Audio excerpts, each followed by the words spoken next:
إن الحمد لله نحمده ونستعينه ونستغفره. أما بعد فإن خير الحديث كتاب الله، وخير الهدي هدي محمد صلى الله عليه وسلم، وشر الأمور محدثاتها، وكل محدثة بدعة، وكل بدعة ضلالة، وكل ضلالة في النار. أرسله بالحق بشيرا ونذيرا، وداعيا إلى الله بإذنه وسراجا منيرا. اللهم صل على محمد وعلى آل محمد صلى الله عليه وسلم، كما صليت على إبراهيم وعلى آل إبراهيم إنك حميد مجيد. اللهم بارك على محمد وعلى آل محمد كما باركت على إبراهيم وعلى آل إبراهيم إنك حميد مجيد. الله الله ربنا لا نشرك به شيئا. يا الله يا رحمن يا رحيم يا كريم، ارحم على أحوالنا ولا تنظر إلى سوء أعمالنا. أعوذ بكلمات الله التامات من شر ما خلق. بسم الله الذي لا يضر مع اسمه شيء في الأرض ولا في السماء وهو السميع العليم. أعوذ بالله السميع العليم من الشيطان الرجيم. بسم الله الرحمن الرحيم. ومن الأعراب من يتخذ ما ينفق مغرما ويتربص بكم الدوائر، عليهم دائرة السوء والله سميع عليم. ومن الأعراب من يؤمن بالله واليوم الآخر ويتخذ ما ينفق قربات عند الله وصلوات الرسول، ألا إنها قربة لهم سيدخلهم الله في رحمته إن الله غفور رحيم.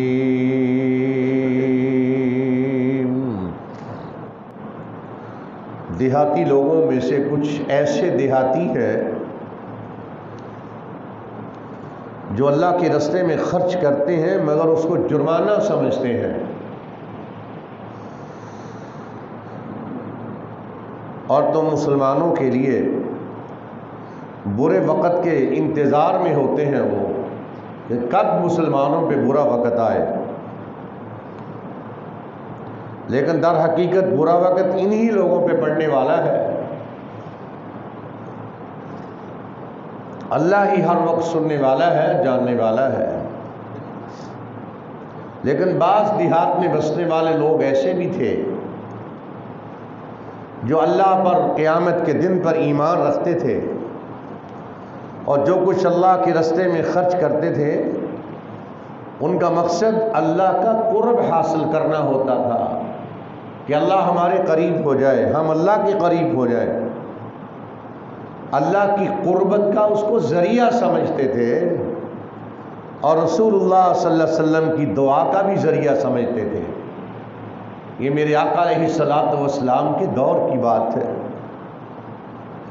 یاد رکھو ان دیہاتی لوگوں کا ایمان کے ساتھ اللہ کے راستے میں خرچ کیا جانا واقعی ان کے لیے اللہ کی قربت کا ایک سبب ہے. ان کو اللہ ضرور اپنی رحمت میں داخل کرے گا. اللہ ہی بڑی معافیاں دینے والا اور رحم کرنے والا ہے. ہر قسم کی حمد و ثنا اور تعریف و ستائش کے لائق اللہ کی ذات پاک ہے جس نے ساری کائنات کو پیدا کیا.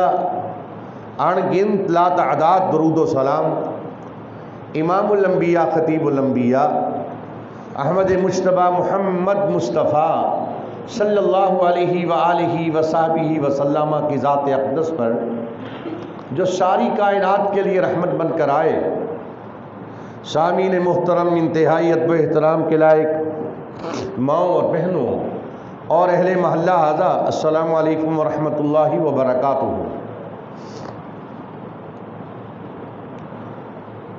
اللہ کا بہت بڑا احسان ہے کہ اس نے ہمیں امت محمدیہ علیہ الصلاۃ والسلام میں پیدا فرمایا. یہ وہ امت ہے جس کی رہنمائی اور ہدایت کے لیے اللہ نے آسمانوں سے قرآن مجید فرقان حمید جیسی بابرکت اور پررحمت کتاب کو نازل کیا. یہ وہ کتاب جس کو ماننے والے لوگ دنیا میں بھی کامیاب رہے اور آخرت کی کامیابی کا سرٹیفکیٹ بھی دنیا ہی میں حاصل کر گئے. اللہ سے دعا ہے کہ رب کی ذات ہمیں بھی صحیح معنوں میں اس قرآن مجید فرقان حمید کو اپنی زندگی کا آئین، قانون اور ضابطہ بنانے کی توفیق عطا فرمائے.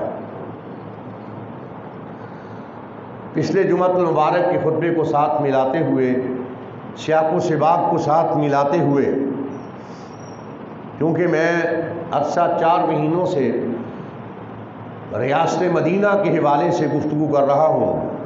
رمضان المبارک میں بھی کوشش کی ہے کہ اسی ریاست مدینہ کی خد و خال کو بیان کیا جائے، مگر دوبارہ سے یہ ریاست مدینہ کے حوالے سے گفتگو جاری و ساری رہے گی، قیامت آ جائے گی. وہ آدمی، وہ قوم، وہ ملت، وہ ملک جو ریاست مدینہ کی صحیح تصویر کو اپنے ملک میں پیش کرتا ہے، قوم کا سربراہ ریاست مدینہ کی تصویر کو اپنی قوم میں پیش کرتا ہے،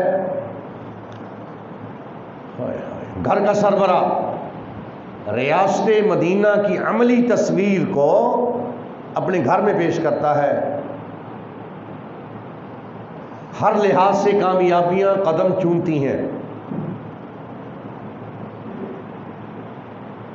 مگر اگر زبانی کلامی بات کی جائے اور عمل بالکل نہ ہو، ایمان سے خالی ہو، اللہ کی ذات پہ پکا یقین بھی نہ ہو، شکل و صورت بھی رسول اللہ صلی اللہ علیہ وآلہ وصحبہ وسلم کی سنت مطہرہ کے مطابق نہ ہو، نماز کے طریقے اور سلیقے کا علم نہ ہو، حقوق العباد کا خیال نہ ہو، زبان کی درازی ہو، صلہ رحمی دل سے نکالی ہو، حقوق العباد کو پامال کرنے والا ہو، کسی دوسرے کو بندہ ہی نہ سمجھا جائے، تو ایسے لوگ جب ریاست مدینہ کی بات کریں گے تو سمجھ میں بات یہ آئے گی، یہ صرف ایک نام لے کر یہود و نصارہ کی طریقے پہ چلنے کی کوششوں میں مصروف ہے. اللہ ذوالجلال والاکرام کی قربت اور اس کا قرب حاصل کرنا ہر ایک مسلمان کا فرض ہے کہ اللہ اس مسلمان مومن سے ایسے کام کروائے جس سے اللہ اس کے قریب ہو جائے، وہ اللہ کے قریب ہو جائے. ایک ہے نبیوں کا اللہ کے قریب ہونا اور اللہ کا نبیوں کے قریب ہونا، ایک ہے صحابہ کا اللہ کے قریب ہونا اور اللہ کا صحابہ کے قریب ہونا. زمین میں حضرت عمر فاروق رضی اللہ تعالی عنہ کلام کرتے ہیں، اللہ آسمان پہ ان کی کلام کو قرآن بنا کے اتار دیتا ہے. یہ قرب ہے. پردے کی آیات زمین پہ میرے عمر فاروق نے مشورہ دیا سرکار کو، اللہ نے سورہ نور کے اندر پردے کی آیات کو نازل کر دیا۔ اللہ کے نبی کو میرے عمر فاروق نے روکا، یا حضور اس منافق کی نماز جنازہ نہ پڑھائیں، اس نے ہمیں فلاں موقع پہ بڑا دکھ دیا، یہ بڑا پکا منافق ہے عبداللہ بن ابی۔ میرے آقا رحمت کائنات فرماتے ہیں، اے عمر مجھے رب کے تڑلے کرنے دو یار، ہو سکتا ہے اس کو اللہ معاف کر دے۔ مگر جو ہی نماز جنازہ پڑھا کے فارغ ہوئے، اللہ نے قرآن اتار دیا، اے میرے پیارے نبی محمد صلی اللہ علیہ وسلم، دوبارہ ایسے لوگوں کی قبر کے اوپر کھڑے ہونے کی بھی اجازت نہیں ہے۔ کس نے مشورہ دیا تھا؟ فاروق اعظم نے مشورہ دیا۔ وہ مشورہ قرآن بن کے سورۃ توبہ میں نازل ہو گیا۔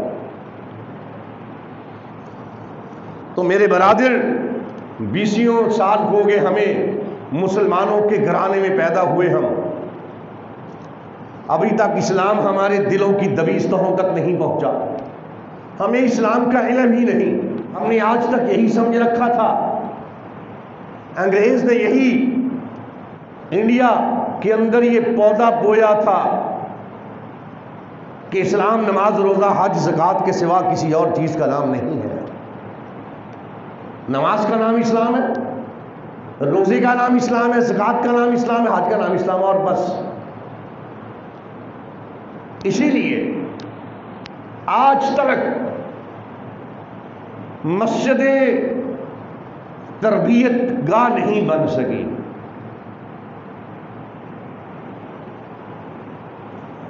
جب اسلام ایک پریکٹیکل کا نام تھا، اس وقت صحابہ کرام کی مسجد میں تربیت ہوتی تھی، گفتار کی تربیت ہے۔ میں نے کئی دفعہ واقعہ بیان کیا، صحابہ کرام کی گفتگو کو دیکھ کر لوگ مسلمان ہو جاتے تھے۔ مجھے تو 1 منٹ میں غصہ آ جاتا ہے، میری ذات پہ کوئی تنقید کرے مجھے غصہ نہیں آنا چاہیے، کسی کی ذات پہ کوئی تنقید کرے اسے غصہ نہیں آنا چاہیے۔ آج ہم نے اپنی انانیت کا مسئلہ بنا لیا، میری بات کو رد کیوں کیا گیا؟ نتیجہ کیا نکلا؟ بالخصوص پاکستان کی سیاست کو بھی گندا کر دیا۔ رسول اللہ صلی اللہ علیہ وسلم فرماتے ہیں، آپ زبان باہر نکالی، صحابہ کرام کی جماعت زبان پہ کنٹرول کرو، یہ تربیت ہے۔ کیوں؟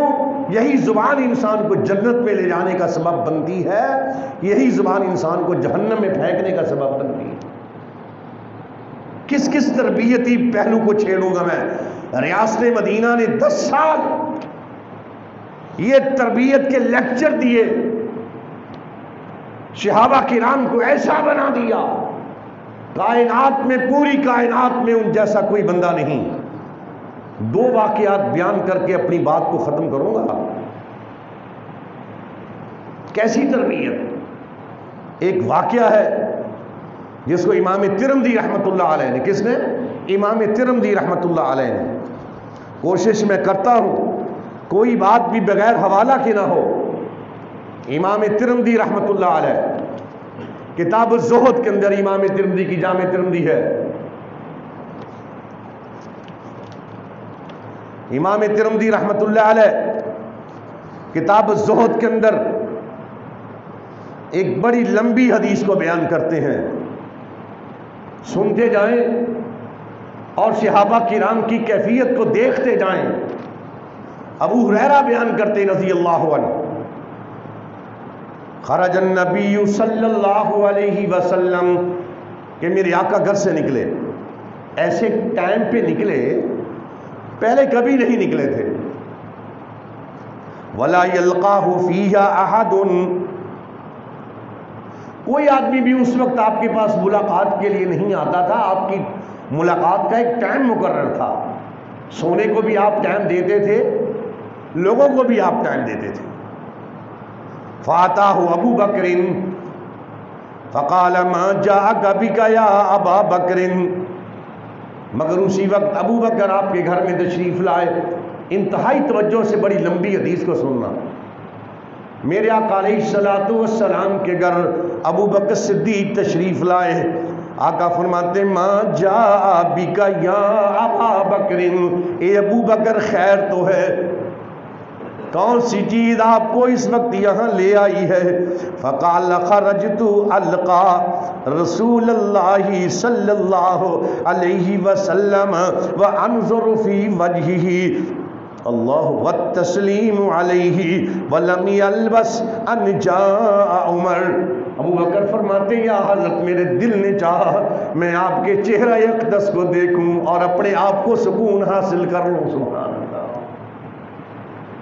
حضرت میں اس لیے آیا ہوں کہ میں آپ کے بغیر میں اداس ہو رہا تھا، میں آپ کے گھر میں آ گیا ہوں تاکہ میں آرام حاصل کروں، سکون حاصل کروں.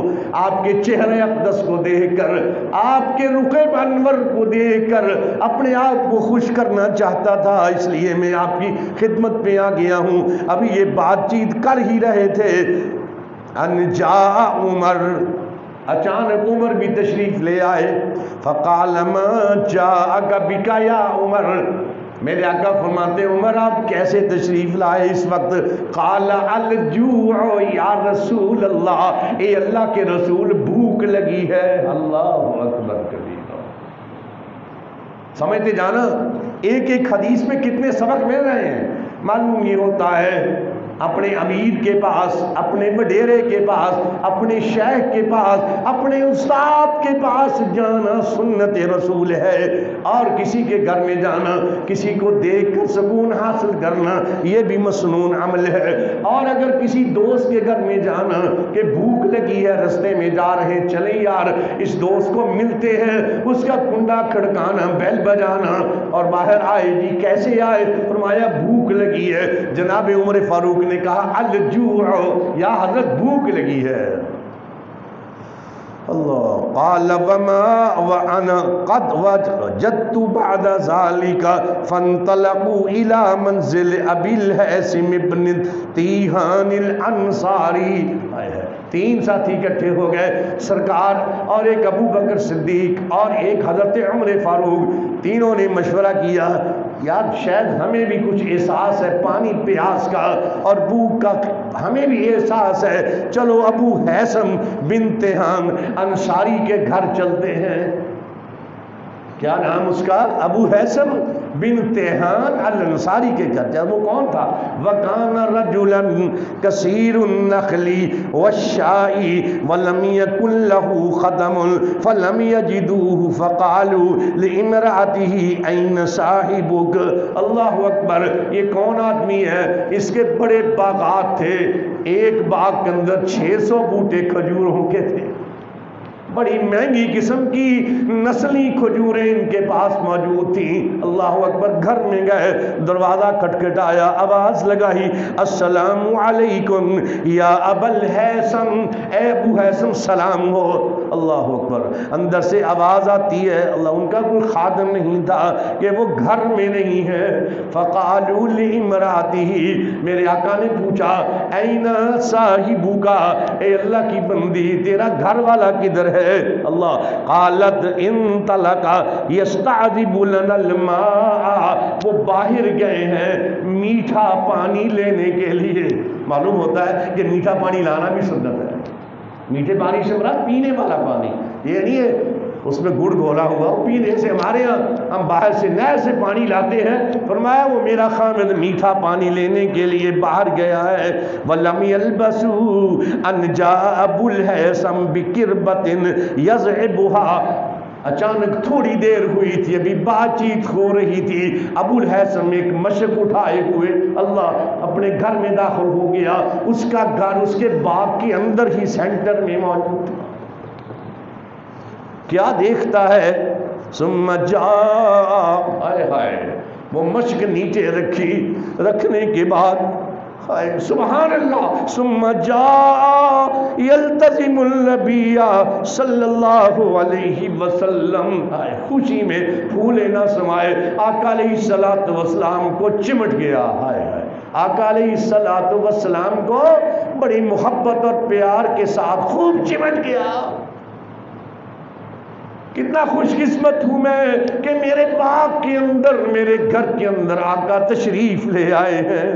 کیا بات ہے ان لوگوں کی جن کے گھر میں حضور تشریف لے چلے۔ میرے برادر وَيَفْدِيهِ بِأَبِيهِ وَأُمِّهِ، اور کہنے لگا میرے ماں باپ حضور آپ پہ قربان ہو، اور میری خوشی کی انتہا نہیں رہی۔ ثُمَّ انطَلَقَ بِهِمْ إِلَى خَدِيقَتِهِ، پھر ان کو اپنے باغ کے اندر جہاں گہری قسم کی چھاؤں تھی، سایہ تھا، وہاں جا کر ایک بہترین اس وقت کا قلیم بچایا، سب بچا دی، سب بچا کر وہاں عزت کے ساتھ ان کو بٹھایا۔ فَبَسَطَ لَهُمْ بِسَاطًا، یہ بچھونا بچھایا، حضور تشریف رکھے۔ ثُمَّ انطَلَقَ إِلَى نَخْلَةٍ، پھر ان کو بٹھا کر باغ میں چلے گئے۔ فَجَاءَ بِكِنْوٍ، اور ایک بہت بہترین قسم کا گچھا کھجوروں کا، تازی کھجوروں کا لے آئے۔ فَوَضَعَهُ، آپ کی خدمت میں پیش کر دیا۔ فَقَالَ النَّبِيُّ صلی اللہ علیہ وسلم، میرے آقا فرماتے ہیں اے ابو حیثم، اے ابو حیثم، افلا تنکیت لنا من رطبہ، اتنا بڑا گچھا کیوں لے کے آئے ہو؟ ان میں سے چند کھجوریں چن چن کے لے کے آنی تھی۔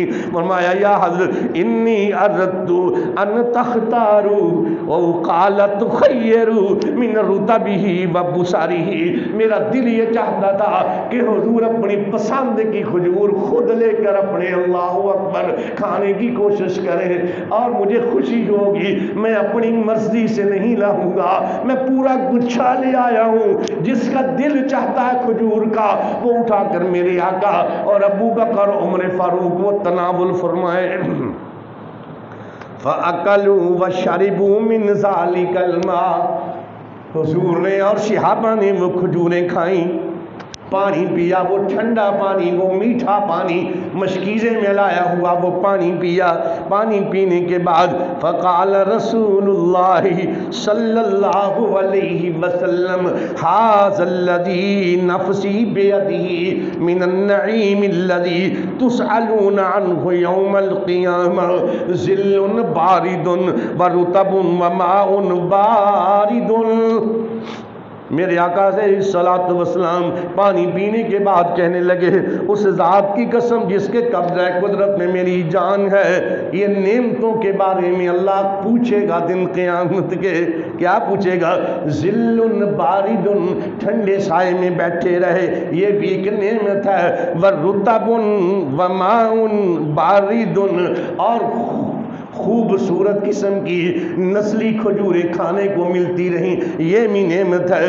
وَمَاءٌ بَارِدٌ، اور ٹھنڈا پانی پینے کو ملتا رہا، یہ بھی ایک نعمت ہے۔ اللہ دن قیامت کے پوچھے گا ان نعمتوں کے بارے میں، ان نعمتوں کو ضائع تو نہیں کیا۔ فَانْطَلَقَ أَبُو الْحَيْثَمِ لِيَصْنَعَ لَهُمْ طَعَامًا، ابو الحیثم آئے اور آ کر پوچھتے ہیں میرے ماں باپ حضور آپ پہ قربان جائے، اب میرا دل چاہتا ہے کہ میں آپ کے لیے کھانا تیار کروں، سبحان اللہ، میں آپ کے لیے کھانا تیار کروں۔ فقال النبی صلی اللہ علیہ وسلم لا تذبحن ذات در، وہ جانور ذبح نہ کرنا جو دودھ دینے والا ہو۔ کیا بات ہے، معلوم ہوتا جو دودھ دینے والا جانور بکری ہو، چھتری ہو، اس کو ذبح نہیں کرنا چاہیے۔ فرمایا فَذَبَحَ لَهُمْ عَنَاقًا وَجَدْيًا، خیر اس نے ایک پٹھورا تھا یا پٹھوری تھی، اس کو ذبح کیا، ذبح کرنے کے بعد پکایا، حضور کی خدمت میں لا کے رکھ دیا۔ فَأَكَلُوا، آپ نے پھر وہ کھا لیا۔ فَقَالَ النَّبِيُّ صلی اللہ علیہ وسلم، اس کو پوچھنے لگے کھانا کھانے کے بعد اے ابو الحیثم حل لک خادم، تیرے پاس خادم ہے، کوئی نوکر چاکر ہے، کوئی غلام ہے؟ فرمایا میرے پاس کوئی نوکر چاکر نہیں۔ میرے آقا فرماتے ہیں فَإِذَا أَتَانَا صَبِيٌّ، اچانک جب ہمارے پاس کوئی قیدی آئیں گے، جنگی قیدی، وہ غلام بن کے آیا کرتے ہیں، فَأْتِنَا، ہمارے پاس تو تشریف لے کے آنا۔ فَأُتِيَ النَّبِيُّ صلی اللہ علیہ وسلم بِرَأْسَيْنِ لَيْسَ مَعَهُمَا ثَالِثٌ، میرے آقا کے پاس چند دنوں کے بعد دو قیدی آئے، میرے آقا نے پیغام بھیج دیا، اے ابو الہیثم آج میرے پاس یہ غلام آ گئے ہیں، 2 غلام میں تیسرا نہیں ہے۔ فقال النبی صلی اللہ علیہ وسلم، اے ابو الہیثم ان دونوں میں سے جس کو دل چاہتا ہے پسند کر لے، میں ایک غلام تیرے لیے وقف کر دیتا ہوں۔ فقال یا نبی اللہ اختر لی۔ ابو الہیثم کہنے لگا حضور آپ خود پسند فرمائیں، جو آپ پسند فرمائیں گے میں اس کو لے جاؤں گا۔ فقال النبی صلی اللہ علیہ وسلم ان المستشار مؤتمن، فرمایا جس سے مشورہ لیا جائے وہ امین امانتدار ہونا چاہیے اس کو۔ میں آپ کو سے مشورہ کرتا ہوں ایک غلام کے بارے میں میری رائے ہے، میرے آقا فرماتے ہیں خذ ھذا، اس کو پکڑ لے، فإنی رأیتہ یصلی، میں سے اس غلام کو نماز پڑھتے ہوئے دیکھا ہے، میں نے اس غلام کو نماز پڑھتے ہوئے دیکھا ہے، یہ نیک آدمی ہے، اس کو لے جاؤ۔ اللہ اکبر کبیرہ۔ لیکن ساتھ کیا فرمایا؟ وَاسْتَوْصِ بِهِ مَعْرُوفًا فَانْطَلَقَ أَبُو الْہیثم، اس کے ساتھ اچھا سلوک کرنا، وصیت فرمائی نیکی کا سلوک کرنا، اس کے حقوق کا خیال کرنا۔ ابو الہیثم گھر چلے گئے، اپنی بیوی سے کہا کہ حضور نے یہ فرمایا ہے۔ بیوی کیا کہتی ہے؟ سبحان اللہ، کہنے لگی ما انت ببالغ ما قال النبی، جس طرح سے حقوق کے خیال کرنے کا میرے آقا نے حکم دیا ہے آپ ان حقوق کو پورا کرنے کی طاقت نہیں رکھتے، آپ کے لیے مشکل ہو جائے گا۔ ہاں ایک بات یہ ہے، یہ غلام ہے، اس کو آزاد کر دیا جائے۔ اللہ اکبر۔ بیوی نے کہا اس کو آزاد کر دیا جائے۔ اسی وقت ابو الہیثم کہنے لگے ہوا عتیق، کہ میں نے اس کو آزاد کر دیا ہے۔ اللہ، جس کا بھی وہ غلام تھا اس کو پیسے دیے، اس کو آزاد کر دیا۔ فقال النبی صلی اللہ علیہ وسلم، اللہ کے نبی نے فرمایا ان اللہ لم یبعث نبیا ولا خلیفہ الا ولہ بطانتان، بطانۃ تأمرہ بالمعروف وتنہاہ عن المنکر وبطانۃ لا تعلوہ خبالا ومن یوق بطانۃ السوء فقد وقی۔ میرے آقا فرمانے کوئی نبی دنیا میں آئے، کوئی خلیفہ بن جائے، کوئی سلطان بادشاہ بن جائے، اس کی 2 خوبیاں اس کے اندر ہونی چاہیے کہ وہ نیکی کا حکم دے اور حقوق العباد کا خیال کرے، بے حیائیوں سے روکنے کی کوشش کرے۔ مگر جو حکمران بننے کا ارادہ رکھتا ہو خود بے حیا ہو، جو حکمران بننے کا ارادہ رکھتا ہو اور وہ لوگوں کو کہے کہ میں نے حکمران بننا ہے، وہ خود شراب پیتا ہو، کسی کو روکے گا؟ وہ خود نشہ کرتا ہو، وہ روکے گا کسی کو؟ فرمایا 2 خوبیاں، ایک سلطان میں اور ایک بادشاہ میں اور ایک نبی میں وہ ہوا کرتی ہیں، بطانۃ تأمرہ بالمعروف وتنہاہ عن المنکر، اچھے کاموں کا وہ حکم دیتا ہے، برے کاموں سے وہ روکتا ہے، وبطانۃ لا تعلوہ خبالا۔ اللہ اکبر۔ اور 2 برائیاں ہوتی ہیں اس کے اندر کہ اس کے دوست برے ہوتے ہیں، اس کے پاس بیٹھنے والے بے حیا لوگ ہوتے ہیں۔ اگر وہ 2 خوبیاں نہیں ہیں تو 2 خامیاں ہیں، ان سے بچ جانا چاہیے۔ جس کے پاس بیٹھنے والے بے حیا ہوں، جس کے پاس بیٹھنے والے بے پرد قسم کے لوگ ہوں، جس کے ساتھ بیٹھنے والے نشئی لوگ ہوں، جس کے پاس بیٹھنے والے بے دین لوگ ہوں، جن کی میٹنگیں 3-3 4-4 گھنٹے تک جاری رہیں، جن کے خطاب 5-5 6-6 گھنٹے تک جاری رہیں، مگر نمازوں کا خیال نہ کیا جائے۔ کتنی باتیں ثابت ہو رہی ہیں۔ ایک میں نے واقعہ، ایک حدیث ہے یہ بھائی، ایک حدیث، اللہ کی قسم اٹھا کے کہتا ہوں، حدیث کا مطالعہ کر لو، تربیت آٹومیٹیکلی ہو جائے گی۔ ایک دوسرے کا خیال، ایک دوسرے کی کیئر، اور ایک دوسرے کے کام آنا، ان حدیثوں سے بہت کچھ ثابت ہے۔ تو جو میں نے موضوع بیان کیا اس کے ساتھ یہ متعلقہ چیز ہے کہ دیہاتی وہ لوگ جو ایمان والے ہیں، وہ اگر اللہ کے راستے میں کوئی چیز خرچ کرتے ہیں، ان کا مقصد کیا ہوتا ہے؟ اللہ راضی ہو جائے۔ اور جب یہ مقصد ہو اللہ راضی نہ ہو، دنیا راضی ہو جائے، اس خرچنے کا بھی کوئی فائدہ نہیں، وہ مال اللہ کی راہ میں قابل قبول نہیں ہے۔ یہ اگر ابو حیثم نے رسول اللہ کی خدمت کی ہے، اللہ کو راضی کیا، مہمانوں کی خدمت کی ہے، اللہ کو راضی کیا، اور آخر میں فرما دیا کہ لیکن ان نعمتوں کے بارے میں سوال بھی ہوگا۔ اللہ تعالیٰ ہی ایک ایسی ذات ہے جو دلوں کی زمین کو جانتی ہے، دنیا کا کوئی بندہ کسی کے دل کی بنجر زمین کو جان نہیں سکتا۔ ایک اور واقعہ بیان کر کے اپنی بات کو ختم کیے دیتا ہوں۔ حضرت ابو ہریرہ رضی اللہ تعالی عنہ بیان فرماتے ہیں، عظیم صحابی ہیں، سب سے زیادہ رسول اللہ سے حدیثوں کو سن کر یاد کرنے والے یہ عظیم المرتبہ صحابی رسول ہیں۔ وہ بیان فرماتے ہیں کہ نبی علیہ الصلوۃ والسلام نے ایک دفعہ بیان فرمایا کہ ایک دفعہ کا ذکر ہے کہ ایک آدمی چٹیل میدان میں کھڑا، اس نے اچانک ایک بادلی آئی، وہ بدل کے اندر سے ایک آواز سنی۔ کیا آواز سنی؟ اس کے حدیقت فلانی، بھئی فلاں بندے کا باغ ہے، اس کو پانی دے دو۔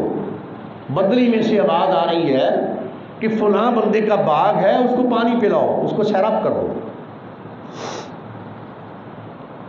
حدیث کے الفاظ ہیں فَتَنَحَّىٰ ذَلِكَ السَّحَابُ، اور یہ بدری چل پڑی، جا رہی ہے اس کے باغ کی طرف۔ فَأَفْرَغَ مَاءَهُ فِي حَرًّا، وہاں جا کر برسنا شروع ہوگی۔ قریب ایک چھوٹی سی پہاڑی کیپ تھی، پتھریلی زمین تھی، وادی، وہاں برسی اور وہاں سے نیچے پانی گرا، اور میں وہاں جا رہا ہوں بدلی کے ساتھ، جہاں جہاں بارش ہو رہی، میں کیا دیکھتا ہوں، وہاں ایک آدمی کھڑا ہے کسی پکڑے ہوئے، اور وہ پانی کو اپنے باغ کے اندر لگا رہا ہے۔ میں نے اس سے پوچھا تو کون ہے؟ اس نے کہا جی میں فلاں، میرا نام ہے۔ فرمایا اللہ کی قسم، میں نے اس بدلی کے اندر سے آواز سنی تھی، کسی نے پکارا تھا کہ فلاں آدمی کے باغ کو سیراب کر دو۔ اللہ کے بندے تو کیا کام کرتا ہے؟ اللہ تیری کتنی سنتا ہے، اللہ کتنا تیرا خیال کر رہا ہے۔ مر رہے ہیں جی، معیشت ڈوب گئی، مر رہے ہیں، حکمران ٹولہ، اپوزیشن ٹولہ مر گئے، ملک اجڑ گیا۔ یہ دیکھ، اس کا قرب تلاش کر، تیری قسمت کے لیے فرشتے نہ اترے، ہمارا نام بدل دینا۔ حکمران وہ ہوا کرتے مسلمان جو تہجد کے وقت اٹھ کر اللہ کو یاد کرتے، ساری رات ان کو نیند نہیں آتی، یہ رنگ رلیوں میں اپنی رات گزارتے ہیں، اور ان کے دائیں بائیں بے پردگیاں عروج پہ ہوتی ہیں، نتیجے پھر آپ کے سامنے ہیں۔ بھائی کیا کام کرتے ہو؟ یہ بدلی تیرے لیے آئی ہے۔ اس نے یہ بتاؤ میرا نام تو کیوں پوچھ رہا ہے؟ فرمایا میں اس لیے پوچھ رہا ہوں، اس بدل سے آواز سنی میں نے تیرے نام کی، اور بدلی میں سے وہ بندہ کہہ رہا ہے اس فلانے آدمی کے باغ کو سیراب کر دو۔ اس نے کہا سن میں کیا کرتا ہوں، میں جو مجھے یہاں سے پھل ملتا ہے میں اس کے 3 حصے کرتا ہوں، جائزہ پورا لیتا ہوں، پوری کمائی پوری آمدن کے میں 3 حصے کرتا ہوں، 1 حصہ میں صدقہ کر دیتا ہوں، اللہ کو دے دیتا ہوں، جون سی بھی شکل ہو اس کی، کسی غریب کو دے دوں، رشتہ دار کو دے دوں، اور دوسرا حصہ جو ہے 1/3 میں اپنے اہل و عیال پہ خرچ کرتا ہوں، اور تیسرا حصہ جو رہ جاتا ہے میں اپنے باغ کے اوپر خرچ کرتا ہوں، اس کے بیج کے لیے، اس کی سپرے کے لیے، اس کے نظام کے لیے۔ فرمایا یہ حدیث صحیح بخاری کتاب الزکات کے اندر موجود ہے. میں ہمیشہ کوشش کی اپنی بات کو دلائل کے ساتھ کروں. پہلا واقعہ جو بیان کیا امام ترمذی نے، اس کو کہا یہ حدیث حسن ہے، اور یہ جو واقعہ امام بخاری نے بیان کیا کتاب الزکات کے اندر، یہ امام بخاری کی تمام احادیث صحیح ہیں، پوری امت کا اتفاق ہے. ہم نے کیا سمجھا؟ آج اگر میں اور آپ جو بھی کمائی کریں، اگر ہم اس کو اس طریقے سے کمائی کو بھی اس کے حقوق دیں، پریشانیاں ختم ہو جائیں. جب میری جیب کے اندر کمائی آتی ہے، میں سمجھتا ہوں یہ میرا ہے، میں نے اپنی محنت سے کیا. پچھلے جمعے میں نے بیان کیا تھا، اللہ نے ایک گنجے کو، ایک کوڑی ہے اور ایک ربینہ ہے، گنجے کو مال دے دیا، کوڑی کو مال دے دیا. فقیر بن کے فرشتہ آیا، دونوں نے جواب دے دیا یہ ہماری کمائی ہے. انہوں نے کہا اللہ نے دی، انہوں نے کہا ہماری کمائی ہے. تم کون ہوتے یہاں آ کر ہم سے مانگنے والے؟ ہم نہیں دیتے. تیسرا نبینہ آدمی، اس کی بکریاں ہی بکریاں اللہ نے دی. میں فقیر ہوں، فرشتہ انسانی شکل میں، صحیح بخاری کی روایت ہے. فرمایا بھائی اللہ کا دیا ہوا مال ہے، جتنا چاہتا ہے لے جاؤ. اس سے کہا میں لینے نہیں آیا، میں تمہیں آزمانے آیا تھا کہ دیکھو جو اللہ نے دیا ہے اس میں سے اللہ کو دیتا ہے کہ نہیں دیتا. یہ وہ اسلام ہے جس نے اسلامائزیشن کو ایک سسٹم میں پرو دیا. آج میں نے پچھلے جمعے بھی کہا تھا، حالات ایسے ہیں، مدارس دینیہ اور مساجد کے اوپر خرچ کرنے کے لیے ہمارے پاس پیسہ نہیں ہوتا، مگر جب الیکشن ہوتا ہے تو کروڑوں روپے کے ٹکٹ بکتے ہیں. اللہ راضی ہو جائے گا؟ اللہ راضی ہوگا؟ ایک پرچی خریدنی ہے نام کی، کروڑوں روپیہ اس کے اوپر خرچ، اور تم نے ابتدا کر دی کرپشن کی. تم حکومت میں آ کے کیا کرو گے؟ پارٹی فنڈ لینا ہے، اس کا ممبر بناؤ، ممبرشپ لو، اس سے ہر مہینے لو. یہ پاکستان کی سرزمین کو اس قدر پارٹیوں نے کرپشن میں غرق کر دیا ہے، پوری دنیا میں اس کی مثال نہیں ہے. آئیے ہم آپ کو دعوت فکر دیتے ہیں، یہ رستہ اپناؤ جو اللہ کے نبی کا رستہ ہے، محمد الرسول اللہ صلی اللہ علیہ وآلہ وسلم کا رستہ ہے. دین کی خدمت کرو، عوام کی خدمت کرو، غرباء کے کام آؤ، رشتہ داروں کے کام آؤ، ان کی خدمات کرو، زبان پہ کنٹرول کرو، مہمانوں کا خیال کرو، حقوق العباد کی پامالی سے گریز کرو. وہ دور نہیں ہے کہ اللہ ذوالجلال والاکرام بدلیوں سے ارشاد فرمائیں گے فلانے بندے کے باغ کو پانی پلا دو، فلانے بندے کی کمائی میں برکت ڈال دو، فلانے بندے کی فصل میں اللہ برکت ڈال دے. ہم نے اپنی آنکھوں سے دیکھا، ہمارے گھر کے اندر، ہمارے ننیال میں 1 سال ایسا ہوا گندم بالکل نہیں پڑی، بڑے پریشان، کال پڑ گیا. ہمارے بزرگ تھے ایک مامو کانجر میں صوفی محمد عبداللہ رحمۃ اللہ علیہ، بہت ولی بندہ. ان کو گھر میں میرے نانا نے بلایا، وہ چھوٹے چھوٹے کمرے بنائے، وہ اینٹیں ہوتی تھی اس وقت ریت کی، ایک ایک کمرے میں گئی. اللہ اگر ان کو آئندہ سال دانوں سے بھر دے گا تیرے خزانے میں کیا کمی آئے گی، اور انشاءاللہ اگر تو دے گا یہ عشر بھی دیں گے. یقین جانے اگلے سال میں اس وقت 6ٹھی جماعت میں پڑھتا تھا، یا بالکل چھوٹا، مجھے یاد پڑتا ہے، اگلے سال 500 من گندم ہوئی، اور پورا حساب کر کے مدرسے میں اس کا عشر بھیجا، 1 من فی 20 من کے اوپر. جب عشر دیا جائے گا برانی علاقے میں 1 من گندم، اور نہری علاقے میں 20 من کے اوپر 1 من، اور برانی میں 10 من کے اوپر 1 من. جب اس طریقے سے کھیتی کا حساب ہوگا اللہ مدد بھی فرمائے گا، اللہ آسانیاں بھی فرما دے گا۔ اللہ سے دعا ہے کہ اپنی ذات ہمیں صحیح معنوں میں حدیث رسول کے مطابق عمل کی توفیق عطا فرمائے۔